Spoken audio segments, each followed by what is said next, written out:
नमः श्रीयतिराजाय विवेकानन्दसूरये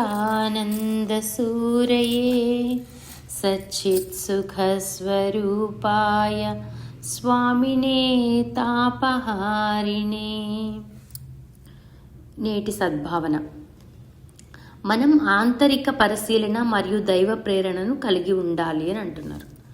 మనము అంటే ఆంతరిక పరిశీలన అంటే మనల్ని మనం రోజు పరిశీలించుకోవాలి. మనము శ్రీ విద్యలో కూడా చెప్పుకున్నాం కదా, కాసేపు నైట్ పడుకోబోయే ముందు కాసేపు మనల్ని మనం ఈరోజు ఏం చేసాం, మనము ఈరోజు కరెక్ట్ దారిలో ఉన్నామా లేదా, మనం ఏమన్నా షో ఆఫ్ చేస్తున్నామా. భక్తి గురించి షో ఆఫ్ చేయొద్దని అంటారనమాట. అందుకే ఫోటోలు వీడియోలు అవన్నీ కూడా మంచిది కాదని చెప్తారు మాకు. కాకపోతే ఇన్స్పైర్ చేయడానికి ఎప్పుడైనా ఒకసారి పెట్టచ్చు. చాలామంది అడుగుతుంటారు కదా, మీ పూజ ఫోటోలు పెట్టట్లేదు ఏంటండి అని. కాబట్టి ఎప్పుడైనా ఒకసారి పెట్టుకోవచ్చు, అంతేగాని ఇంకా ప్రతిరోజు అదే పనిలో ఉన్నామనుకోండి అది కూడా ఒక మాయ కిందికే వస్తుంది అని చెప్తారనమాట. నేను వాళ్ళని ఇంప్రెస్ చేయాలా, అందుకని నేను పూజ చేసుకోవాలా, అట్లా ఉంటుంది కదా, అది మంచి పద్ధతి కాదని చెప్తారనమాట. కాబట్టి మన ఫీలింగ్స్ కానీ ఏదైనా కానీ మన ప్రైవేట్గా ఉంచుకోవాలి భక్తికి సంబంధించినవి అని చెప్తారు. కాబట్టి మనం అంతరంగిక పరిశీలన కలిగి ఉండాలి మరియు దైవ ప్రేరణను కలిగి ఉండాలి. మనకు ఒక ప్రేరేపణ ఉన్నది ఉండాలంటే ఒక ఎంతూజియాజం వస్తుంది, ఒక మనకి ఒక ప్రేరణ అంటే ఇన్స్పిరేషన్ అనమాట. మనము ఎవరైనా చూసి ఇన్స్పైర్ అవ్వగలగాలి. ఒక గురువునో లేకపోతే ఇంకెవరినో మనకు ఐడియల్ పర్సన్గా పెట్టుకోవాలి అని చెప్తున్నారనమాట. పాఠంలోకి వెళ్దాము. మానవుడు మేల్కొన్నప్పుడు తాను సర్వాత్మకుడైన పరమాత్మలోని వాడనే అని తెలుసుకొని అన్ని వస్తువులతోనూ తన ఏకత్వాన్ని తెలుసుకుంటాడు. మేల్కొన్నప్పుడు అంటే మనము జాగృతిలో ఉన్నప్పుడు, అంటే ప్రాపంచికతలో పడుకోకుండా మనలో మనం ఉన్నప్పుడు ఏం తెలుసుకుంటామంటే మనం పరమాత్మలోని ఒక భాగమే. మనమేమి వేరు కాదు, పరమాత్మ నుంచి మనం వేరు కాదు, పరమాత్మలో భాగమే. కాబట్టి నేను దివ్య గుణాలనే ఎగ్జిబిట్ చేయాలి, నన్ను చూసి వేరే వాళ్ళు ఇన్స్పైర్ అవ్వాలి అన్నట్టుగా మనం ఉంటామన్నమాట. ఉన్నతమైన పరమోన్నతమైన ఆ సాన్నిధ్యం నెలకొని ఉన్నప్పుడు హృదయ పవిత్ర ద్వారాలు ఎప్పుడూ తెరిచి ఉంచాలి.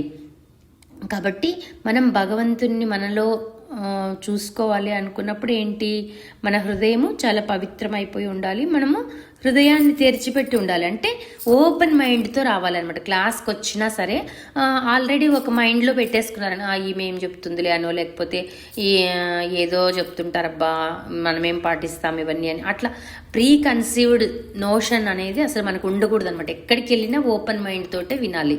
ఏ గురువు గారు చెప్పినా, ఇంకొకరు చెప్పినా, ఎవరైనా తోటి భక్తులైనా సరే ఏం చెప్పినా ఎవరు చెప్పినా మనం ఒక ఓపెన్ మైండ్ పెట్టుకొని ఉండాలన్నమాట. ఆల్రెడీ మనం కొన్ని మైండ్లో కుక్కేసుకొని ఉంటాము, దేవుడి పూజలు చేస్తే కష్టాలు వస్తాయని. ఇంకోటి చాలామంది అడుగుతూ ఉంటారు కదా, ఆల్రెడీ అప్పుడు కాలుపల్లి వాళ్ళు కూడా అడిగారు, ఆమెకి ఎందుకు పూజ చేసిన ఈ కష్టం వచ్చింది. అలాంటివన్నీ మనం బిగినింగ్ స్టేజ్లో ఉంటుందన్నమాట, భయం అనమాట. ఆ భయం లేకుండా నువ్వు భక్తితో ప్రేమతో దగ్గరైనావనుకో భగవంతునికి, అప్పుడు నీకు ఆ డౌట్స్ అన్నీ రావన్నమాట. కాబట్టి ఏమంటున్నారు, శాశ్వత ఆనందము శాశ్వత శాంతి కోసము మానవులందరూ ఆకలిగొని ఉన్నారు. అంతే కదా, మనం ఇక్కడ వచ్చాము, మనం ఇప్పుడు ఇక్కడ 5 మంది, నాతో పాటు 6 మంది ఉన్నాము. సో మనం అందరికీ ఏంటి, ప్రశాంతంగా ఉండాలి, మనశ్శాంతిగా ఉండాలి. అంతే కదా, మనం పూజ చేయడానికి కారణం ఏమిటి, మనకి ఏవో కోరికలు తీర్చేస్తాడు భగవంతుడు అని కాకపోయినా మనం ప్రశాంతంగా ఉండాలి, హ్యాపీగా ఉండాలి. అదే కదా మన ఉద్దేశము. కాబట్టి మనం అందరికీ ఉంటుంది, మనం ప్రశాంతంగా ఉండాలి అనే విషయం అందరికీ ఉంటుంది. కానీ శాశ్వతమైనది అకస్మాత్తుగా లభించదు, అదనమాట. శాశ్వతమైనది ఏంటిది, భగవంతుడు, భక్తి, అవన్నీ కదా. అవి అర్జెంట్ అంటే దొరకవు అనమాట. ఇప్పుడు క్లాస్కి వస్తున్నారు, మెల్లమెల్లగా ఒక్కొక్క విషయం మనకు తెలుస్తూ వస్తాయి, మనం పాటించుతూ రావాలి. మేము కూడా అంతే కదా. ఇప్పుడు మనం శ్రీ విద్యలోకి మొన్న వెళ్ళినప్పుడు కొత్త గురువు గారు చాలా స్ట్రిక్ట్గా ఉన్నారు. మేము వెళ్ళి అక్కడ సేవ చేయాలని చెప్తున్నారు అనమాట. పీఠంలో వెళ్ళి, కంచిలో ఉంటుంది వాళ్ళ పీఠము, అక్కడికి వెళ్ళి వాలంటీర్గా చేస్తేనే నెక్స్ట్ లెవెల్కి ప్రమోషన్ ఇస్తాము అంటున్నారు. ఎంత కష్టమైన పని, మనం పని చెయ్యొచ్చు, కానీ ఇల్లు వాకులు వదిలిపెట్టి ఇంట్లో వాళ్ళని ఒప్పించి వెళ్ళాలి కదా. అంటే వాళ్ళు అనేది ఏమంటే, మీరు ఎక్కడైనా టూర్లకి వాటికి వీటికి వెళ్తారు కదా అందరితో కలిసి, మరి ఆ మాత్రం ఎఫర్ట్ పెట్టి ఇక్కడికి కూడా రావాలి కదా అని చెప్తున్నారు అనమాట. ఎందుకంటే గురువు సమక్షంలో ఉండి వాళ్ళు ఎన్నో టెస్టింగ్స్ పెడతారనమాట మనకప్పుడు. అట్లా మనం ఆ టెస్టింగ్స్ని ఎదుర్కొని ఒక్కొక్క విషయం నేర్చుకుంటూ రావాలి. తోటి సాధకులు ఉంటారు, ఇంకా మనకంటే సీనియర్స్ ఉంటారు, వాళ్ళందరినీ చూసుకుంటూ మనము మన సాధన, మన ఇంట్లో మనం ఉన్నాం అనుకోండి, మనకు మనమే కింగ్ అనుకుంటాము. అదే మనం బయట ప్రపంచంలోకి వెళ్తే అట్లాంటి భక్తుల సమూహంలోకి వెళ్ళినప్పుడు ఏమవుతుంది, ఓహో మనకి ఇంతే కదా తెలిసింది, చాలా తక్కువ నాకు తెలిసింది, ఇంకా తెలుసుకోవాల్సింది ఎంతో ఉంది అనే ఉద్దేశంతో మనం అప్రోచ్ అవుతాం అనమాట. కాబట్టి శాశ్వతమైనది అకస్మాత్తుగా దొరకదు. ప్రతిరోజు మనం పూజ చేస్తూ ఉంటేనే ఏదో ఒక రోజు ఆనందం అనేది వస్తుంది అనమాట. శారదమాత చెప్తారనమాట, ఆ ఆనందం ఎప్పుడు వస్తుందో మనం ఎవరు చెప్పలేము, దానికోసం మనము ప్రతిరోజు ప్రయత్నం చేయాలి అని చెప్తారనమాట. ప్రతిరోజు జపం చేస్తుంటే ఎప్పుడో ఒకరోజు నీకు మనసు తలుక్కుమని ఒక ఆలోచన రావడమో, లేకపోతే మనసు ప్రశాంతం అయిపోయి ఇంకా జపం ఆగిపోవడమో జరుగుతుంది అనమాట. రోజు యాంత్రికంగా చేస్తూనే ఉండాలి. యాంత్రికంగా కాకపోయినా భక్తితో మనం ప్రతిరోజు చేస్తూ ఉండాలన్నమాట. పూజ కానీ ఏదైనా లఘు పూజ అంటారు, అంటే చిన్న పూజ, పంచోపచార పూజ చెప్పాం కదా, గంధం, పుష్పం, దీపం, ధూపం, నైవేద్యం, ఆ ఐదు మటుకు చేస్తే పంచోపచార పూజ అంటారు. సో టైం లేనప్పుడు పంచోపచార పూజ చేసుకోవాలి. టైం ఉంది అన్నప్పుడు షోడశోపచార పూజ. షోడశోపచార పూజ ఎట్లా చేయాలో కూడా నేను శ్రీ విద్య క్లాస్లో మీకు చెప్తాను. నేను అప్పుడు 108 days చేసింది అది షోడశ పూజ అనమాట. సో కాబట్టి అట్లా మనము ఒక దాన్ని తీసుకొని ఇప్పుడు గణపతి తర్పణాలని చెప్పాము. ఇట్లా ఒక్కొక్కటి దేనికి అది నేనేం చేస్తున్నాను, గణపతి తర్పణాలు నేను ఇంకా స్టార్ట్ చేయలేదు, ఎందుకంటే మధ్యలో ఊర్లకు వెళ్ళకూడదని చెప్పారనమాట.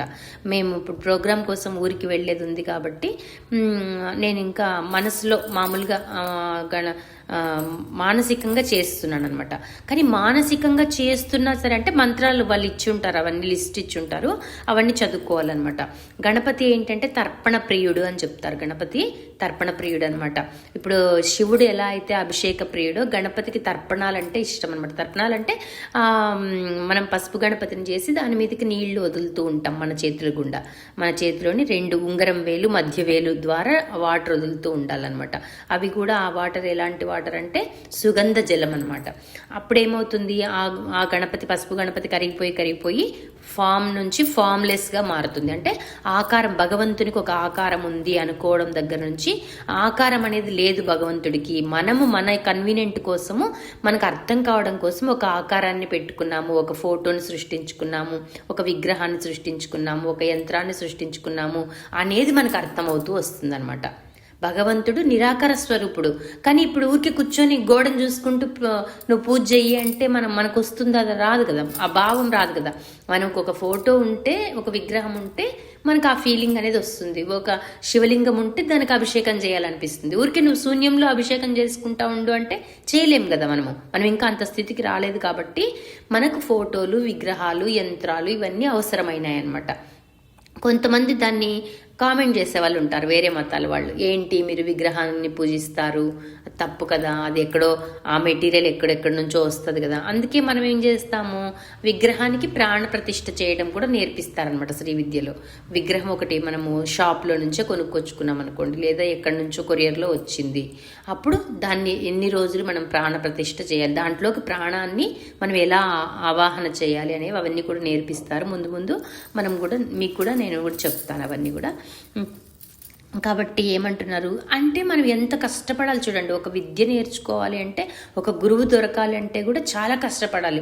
నేను దాదాపు 1.5 year నుంచి గురుకర్ణమ్మయ్య గారు వింటూ నాకు కూడా కన్ఫ్యూజన్ అనమాట. ఈ గురువుతోకి వెళ్ళొచ్చా లేదా, ఈ గురువు కరెక్టా కాదా, నా మెంటాలిటీకి సూట్ అవుతుందా కాదా, నేను అంత వాళ్ళు చెప్పినంత సాధన నేను చేయగలనా, ప్లస్ డబ్బులు కూడా కావాలి, కొన్నిటికి అమౌంట్ పే చేయమంటుంటారు, మరి అవన్నీ నా వల్ల అవుతుందా కాదా, ఇన్ని ఆలోచించుకుని 1.5 year డిలే చేశాను అనమాట నేను జాయిన్ అవ్వడానికి. ఇంక ఇట్లా కాదు అని చెప్పి మా పాప వెళ్ళిపోయి కూడా 6 నెలలు అవుతుంది కదా, నాకు సెట్ అవ్వడానికి టైం పట్టింది. నేను ధైర్యం తెచ్చుకోవడానికి మళ్ళా శ్రీ విద్యలోకి అడ్వాన్స్ లెవెల్లోకి వెళ్ళడానికి అనమాట. సో కాబట్టి మరి చూడండి, వాళ్ళు క్లాసెస్ మాకు ఈవినింగ్ 4 to 8 చెప్పేవాళ్ళు, 3 రోజులు కంటిన్యూగా చెప్పారు. 2 రోజులు వేరే మేడం తీసుకున్నారు, విశాల మేడము. ఆ తర్వాత గురువు గారు ఒక రోజు తీసుకున్నారు. ఎందుకంటే అవతల ఇంగ్లీష్ మీడియం వాళ్ళకి వేరే క్లాసులు జరుగుతున్నాయన్నమాట. వివిధ కంట్రీస్ నుంచి జాయిన్ అయ్యారు 100 మంది. సో మా దాంట్లో తెలుగు క్లాస్కి కూడా 100 మంది జాయిన్ అయ్యారు. అక్కడ పీఠంలో కూర్చొని డైరెక్ట్గా వినేవాళ్ళు కూడా ఉంటారు. కానీ సో వాళ్ళు ఏం చెప్తున్నారు, వీడియో అసలు ఆఫ్ చేసుకోకూడదు అని చెప్తున్నారు, పక్కకి కదలకూడదు అని చెప్తున్నారు. ఒక మనిషిని పెట్టి అలా పక్కకు కదిలే వాళ్ళని, స్క్రీన్లో వీడియో లేకుండా ఆడియో మాత్రమే పెట్టుకున్న వాళ్ళందరినీ రిజెక్ట్ తీసేస్తున్నారు బయటకి. ఇంకా మీరు అవసరం లేదు, డబ్బులు కట్టించుకున్నారు అయినా సరే మీరు నెక్స్ట్ బ్యాచ్కి మిమ్మల్ని యాడ్ చేస్తాము, ఈ బ్యాచ్కి మీకు ఇవ్వము, ఎందుకంటే శ్రద్ధ లేదు కాబట్టి. ఎంత స్ట్రిక్ట్గా ఉన్నారంటే అసలు చెప్పలేము, అసలు అంత స్ట్రిక్ట్గా ఉన్నారనమాట. ఎందుకంటే అది బ్రహ్మ విద్య, శ్రీ విద్య అంటే అంత ఈజీ కాదనమాట. మన జన్మలు దగ్గర పడినప్పుడే మనకు దాని మీద అంత ఇష్టం పెరిగి మనము వెళ్తాం అందులోకి. ఇప్పుడు కోట్ల మందిలో కొంతమందికే భక్తి ఉంటుంది. ఆ భక్తి ఉన్న వాళ్ళలో శ్రీ విద్యా భక్తులు ఇంకా చాలా తక్కువ మంది ఉంటారనమాట. వాళ్ళలో శ్రీచక్ర ఉపాసన చేసే వాళ్ళు ఇంకా తక్కువ మంది ఉంటారనమాట. కాబట్టి మనము అంత ఈజీగా శాశ్వతమైనది ఎందుకు ఈజీగా దొరకదు అంటే దానికి ఒక అర్హత ఉండాలన్నమాట. తర్వాత 3వ రోజు గురుజీ వచ్చారు తర్పణాలు నేర్పించడానికి. మాకేం చెప్పారంటే ముందు రోజు చెప్పారు, పసుపు గణపతిని చేసుకొని క్లాస్కి వచ్చే ముందే రెడీగా ఉండండి అని చెప్పారు. మాకు 4 o'clock క్లాస్ అయితే 3:45కి అందరు ఎంటర్ అయిపోవాలన్నమాట. అందుకే నేను కూడా ఇప్పుడు 5 minutes ముందు చేశాను, ఎవరెవరు రెడీగా ఉన్నారో చూద్దామంటే మీరందరూ జాయిన్ అయిపోయారు. కాబట్టి ఒక 5 minutes క్లాస్కి ముందే ఉండడం వల్ల తప్పేం లేదు. మనం అసలు మీరు చెప్పాలంటే హ్యాపీగా అలా కూర్చొని ఒక 10 నిమిషాల ముందు కూర్చొని ఏదైనా మంత్ర జపం చేసుకుంటూ కూర్చొని అప్పుడు క్లాస్కి అటెండ్ అయితే ఇంకా బాగుంటుంది అనమాట. సో మమ్మల్ని అయితే 15 minutes ముందు ఎంటర్ అయిపోమంటున్నారు. జూమ్ కాల్లో ఎంటర్ అయిపోయింది, ప్రశాంతంగా కూర్చొని సెటిల్ అయిపోయి అప్పుడు గురువుగారు వస్తారనమాట. కాబట్టి ప్రతిదానికి ఒక పద్ధతి అనేది మనం ఫాలో అవ్వాలి. సో మాకు అంత రొటీన్ ఇచ్చారనమాట. ఇప్పుడు డైలీ మార్నింగ్ లేవగానే ఏం చేయాలి, నిత్య పూజ ఎలా చేసుకోవాలి, నైట్ పడుకునేటప్పుడు ఏం అఫర్మేషన్స్ ఇచ్చుకోవాలి, ఇక మొత్తం అంతా మా డేని మొత్తం వాళ్ళు ప్లాన్ చేసి ఇచ్చారనమాట. అంటే శ్రీ విద్యలో ఉన్నప్పుడు ఎలా మనము గడపాలి అనేది ఇచ్చారు. కాబట్టి వాటిలో ముఖ్యమైనవి మీరు ఏమేమి చేయగలరో అవి నేను మీకు చెప్తూ ఉంటాను. సో కాబట్టి శాశ్వతమైనది మనకు అంత ఈజీగా లభించదు. కాబట్టి పసుపు గణపతిని చేయమంటే అందరూ చేశారు, కానీ ఒక అబ్బాయి మాత్రం నేను ఇంకా ఇప్పుడు పసుపు తెచ్చుకున్నాను ఇప్పుడు చేస్తాను అన్నాడు. ఇంకా అబ్బాయికి చెప్పేశారు స్వామి, నేను నీకు దీక్ష ఇవ్వలేను, నువ్వు వెళ్ళిపోవచ్చు, నువ్వు నెక్స్ట్ మంత్ జాయిన్గా. ఎవ్రీ మంత్ ఉంటాయన్నమాట వాళ్ళకి అలా క్లాసెస్. ఎవ్రీ మంత్ దీక్షలు ఇస్తుంటారు, 100 మందికి 1000 మందికి ఇస్తుంటారు. కొంతమంది వేరే కంట్రీస్ నుంచి కూడా వచ్చి తీసుకునే వాళ్ళు ఉన్నారనమాట. ఒక అమ్మాయి ముస్లిం అమ్మాయి తీసుకుంది. లాస్ట్ టైం ఒక అమ్మాయి తీసుకుందంట, ముస్లిం అమ్మాయి. ఆ అమ్మాయి ఇంట్లో వాళ్ళకి చెప్పకుండా దొంగగా అమ్మవారిని పూజించుకుందంట. అట్లా వేరే మతంలో ఉండి హిందూ మతం మీద ఇంట్రెస్ట్ వచ్చే వాళ్ళకి ఈ జన్మలోనే మోక్షం వస్తుందంట. కొంతమంది అలా అట్రాక్ట్ అవుతారనమాట. కొంతమంది ఫారినర్స్ కూడా ఎక్కడెక్కడి నుంచో వచ్చి అరుణాచలంలో సెటిల్ అయిపోతూ ఉంటారు కదా, అట్లా వాళ్ళ అదృష్టవంతులు అనమాట. సో హిందూ మతంలో పుట్టడమే మోక్షానికి మార్గము, అది బాగా తెలుసుకోవాలి మనము. మన మతంలో మాత్రమే ఇవన్నీ హోమం అని ఇదని అదని అన్నీ ఉన్నాయన్నమాట. అవన్నీ ఎందుకు అంటే మన ఇంద్రియాలని కంట్రోల్ చేయటానికి కోసమే. హోమంలో మనం సమిధలు వేస్తాం కదా, దానికి ఆహుతులు వేసినట్టు మనం ఏం చేసుకోవాలి, మన మన మన ఆలోచనలని అగ్నిలోకి వేసేస్తున్నాం అనుకోవాలి. మనకి ఏదైనా ఆలోచన పుట్టింది, అది చెడుదవని మంచిదవని అమ్మవారి పాదపద్మాలకు సమర్పించేసేయాలన్నమాట. అది హోమంలోకి వేసేసినట్టు. సో మన ఆలోచనలని ఆహుతి చేయాలి అని చెప్తారనమాట. కాబట్టి ఆ అబ్బాయిని అప్పటికప్పుడు తీసేశారు. ఎందుకంటే ముందు రోజే చెప్పారు వెళ్ళేటప్పుడు, క్లాస్ నుంచి వెళ్ళేటప్పుడు, రేపు వచ్చేటప్పుడు మీరు పసుపు గణపతిని చేసుకొని రండి, ఎలా చేయాలో చూపించారు. దాన్ని గురూజీ ఏం చేశారు, ర్యాండమ్గా ఒక్కొక్కరిని సెలెక్ట్ చేసి వాళ్ళ గణపతిని చూపించమంటారు. చూపించి ఎలా ఉందో కరెక్ట్ చేసి పెడుతున్నారు. ఎంత ఆయనకి 72 ఏళ్ళు ఆయనకి, అయినా చూడండి గంటలు గంటలు కూర్చొని క్లాసులు చెప్తున్నారు. అంతమందికి ఇండివిజువల్గా ఒక్కొక్కరికి దీక్ష ఇస్తున్నారు అనమాట.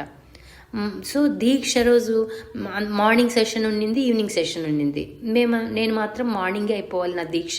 నేను మనసులో అనుకున్నాను మార్నింగ్ 6 o'clock అంటే నాకు చాలా ఇష్టము, లేదా బ్రహ్మముహూర్తంలో అయినా అయిపోవాలి అని చెప్పేసి లేచి ఆ లోపు పనమ్మాయి రాదు కాబట్టి ఇల్లు శుభ్రం చేసుకొని తడిగుడ్డ పెట్టుకొని దీపం పెట్టుకొని రెడీగా ఉన్నాం.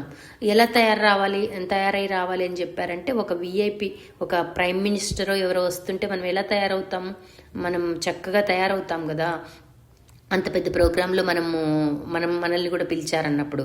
కాబట్టి అమ్మవారు మీ ఇంటికి వస్తూ ఉంది, మంత్రం ఇస్తూ ఉంది, అమ్మవారు మీ ఇంటికి వస్తూ ఉంది, కాబట్టి మీరు అలా చక్కగా తయారై రండి అంటే నేను కూడా అదృష్టవశాత్తు కొత్త శారీ ఉంటే ఇంకా కొత్త శారీ, మాకు రామకృష్ణ మఠంలో కూడా కొత్తదే కట్టుకోమంటారు అనమాట దీక్ష ఇచ్చేటప్పుడు. కాబట్టి అంటే మనకు గుర్తుగా ఉంటుంది, అది ఒక పవిత్రమైనటువంటి ఇదిలాగా. మనం అది గురువు గారిని నేను ఆ రోజు కలిశాను. గురువు గారి ద్వారా నేత్ర దీక్ష అంటారు. అంటే ఆన్లైన్లో దీక్ష ఇవ్వచ్చా అంటే మరి అనుకూలం లేనప్పుడు ఇవ్వచ్చు, లేదు మనకు చేతనవుతుంది అనుకుంటే మనం అక్కడికే వెళ్ళి తీసుకోవాలన్నమాట. నేను అక్కడికి వెళ్ళి తీసుకుందామనే ఉద్దేశంతోనే చాలా లేట్ చేశాను యాక్చువల్గా. కానీ ఇట్లా కుదరడం లేదని చెప్పేసి ఇంకా నేను ఆన్లైన్లోనే తీసుకోవడం జరిగిందనమాట. మీరు నమ్మరు, దీక్ష తీసుకున్న తర్వాత అడ్వాన్స్ లెవెల్కి నాకు తెలియకుండానే లోపల మంత్రం, గణపతి మంత్రం ఇచ్చారు, మాకు బాల మంత్రము, వాగ్దేవత మంత్రం ఇచ్చారంట. లెవెల్స్ ఉంటాయన్నమాట దీంట్లో. 1 and 2 లెవెల్లో ఉన్నాం మేము ఇప్పుడు. 7 లెవెల్స్ ఉంటాయి. 7th లెవెల్లోకి వెళ్ళినప్పుడే పూర్ణ దీక్ష అంటారు. సో అది అలా వెళ్ళాలంటే మధ్య మధ్యలో పీఠంకి వెళ్ళి మనం సర్వీస్ చేసి రావాలన్నమాట. వాళ్ళు స్లాట్ ఇస్తారు. ఇంకా నాకు కరెక్ట్గా ఆ విషయాలు అవన్నీ తెలియదు, అక్కడ ఎక్కడ ఉండాలా ఏంటి అవన్నీ తెలియదు అనమాట. ఇప్పుడు March 3వ తారీఖు మనకు చంద్రగ్రహణం పడుతూ ఉంది. ఆ రోజు వెళ్ళిన వాళ్ళకి నది దగ్గర తీసుకెళ్ళి జపం చేపిస్తారంట.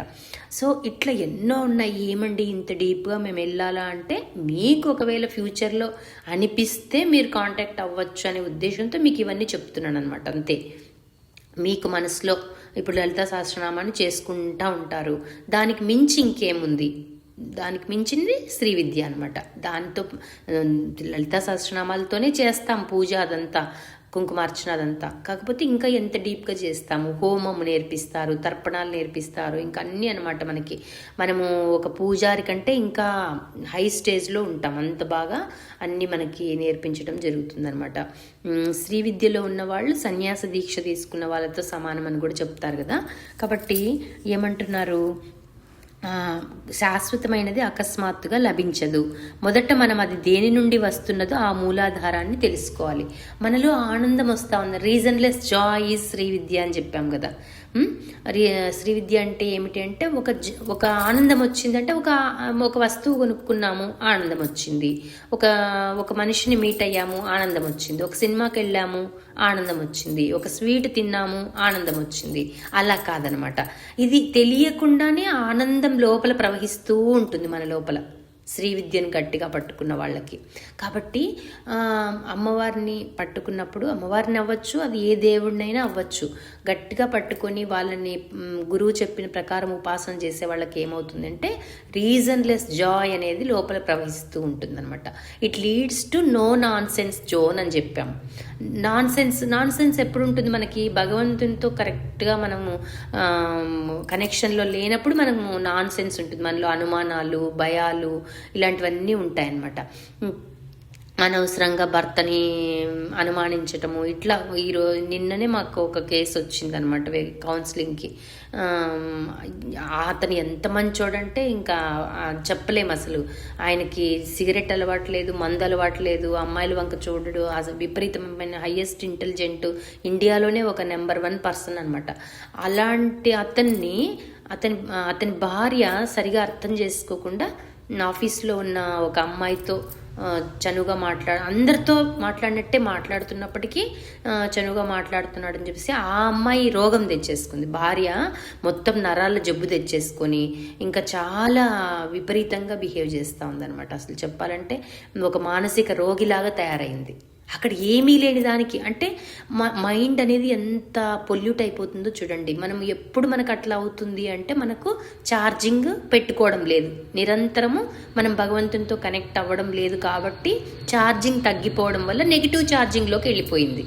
నెగిటివ్ మైండ్ సెట్ వచ్చేసింది అనమాట. ఒకసారి నెగిటివ్ మైండ్ సెట్ వచ్చిందంటే ఇంకా అది అలా కంటిన్యూ అయిపోయి ఇంకా ఇంకా భూతద్దంలో పెట్టి చూపించేస్తుంది అనమాట అన్నిటినీ కూడా. సో కాబట్టి వాళ్ళ బంధువులు కూడా ఎవరో చెప్పారంట, ఈ అమ్మాయి వేరే ఊర్లో జాబ్ చేస్తుంది, అతను వేరే ఊర్లో ఉంటారనమాట, అతనే పిల్లల్ని చూసుకుంటారు, రోజు స్కూల్కి పంపించటము, ఎంత ఓపిక అంటే అంత ఓపికగా చూసుకుంటారనమాట. అట్లాంటి అతన్ని అనుమానించేసి ఆ అమ్మాయి జీవితాన్ని నరకం చేసుకుంటా ఉంది. కాబట్టి మనం ఏం అర్థం చేసుకోవాలి, శ్రీవిద్య వల్ల ఏమవుతుంది అంటే మనకు ఏది ఎలా చూడాలో అలాగే చూస్తామన్నమాట.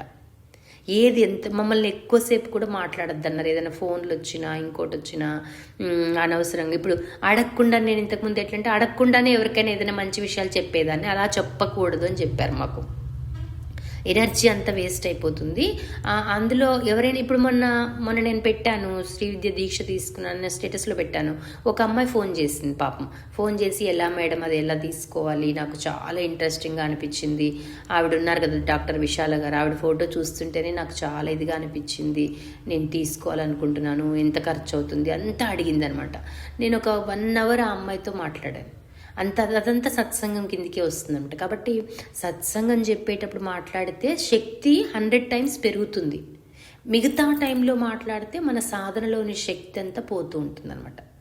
సో దానికి ఏం చెప్పారు, యాంగర్ మేనేజ్మెంట్ గురించి చెప్తూ మాకు, ఒకసారి కోపం ఎవరికైనా వచ్చిందంటే 10 రోజులు సాధన చేసి సంపాదించుకున్న పుణ్యం అంతా క్షీణిస్తుంది అని చెప్తున్నారు అనమాట.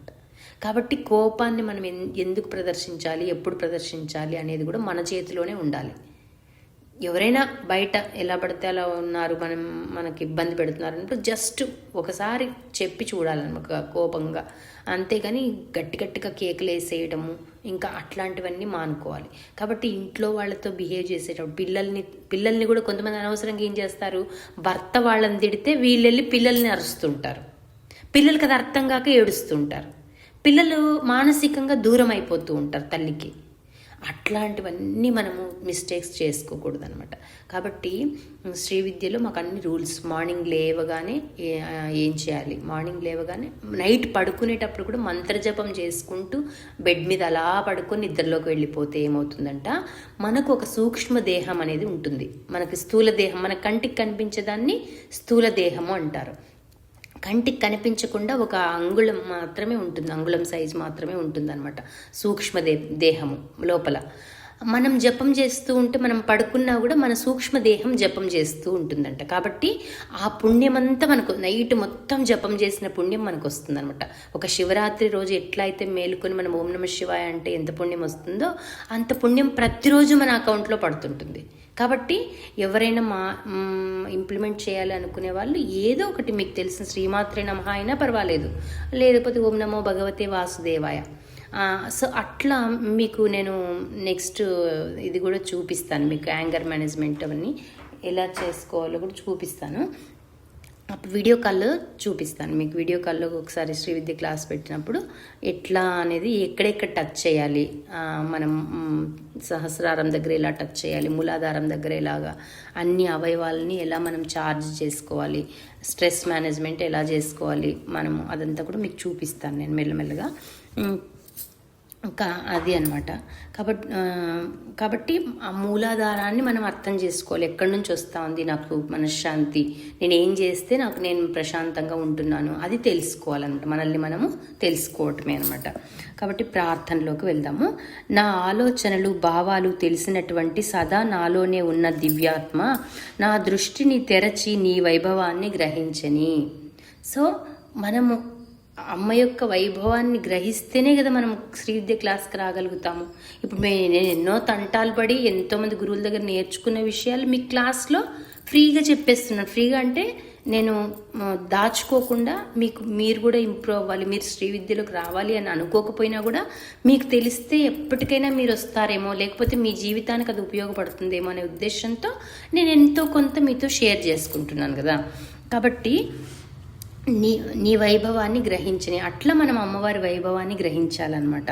నీ యందు మరింత తీవ్ర భక్తిని అనుభూతి చెందని. నేను అదే అనుకున్నా, నేను అడ్వాన్స్ లెవెల్లోకి వెళ్ళాను, నేను ఇంకా బాగా తెలుసుకోవాలి, అక్కడ ఎంతోమంది ఉన్నారు వచ్చిన వాళ్ళు, ఎన్నో విషయాలు వాళ్ళందరూ నేర్చుకున్న వాళ్ళు ఉన్నారు.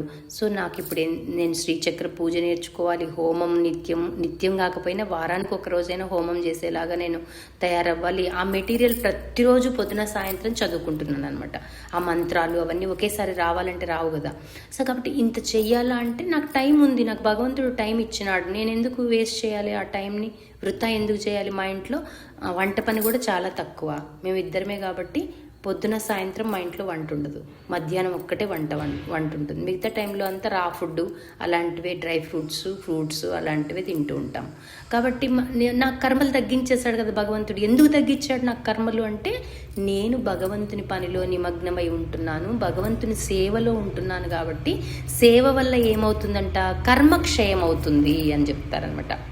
సేవ చేసే కొద్దీ ఏమవుతుంది, మన చిత్తము శుద్ధి అవుతూ మన కర్మలు తగ్గించి వేయబడతాయి. అంటే మామూలు కర్మలన్నీ తగ్గిపోతాయి అన్నమాట.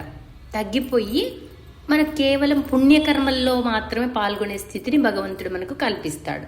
ఇప్పుడు నా విషయంలో జరుగుతున్నది అదే కదా.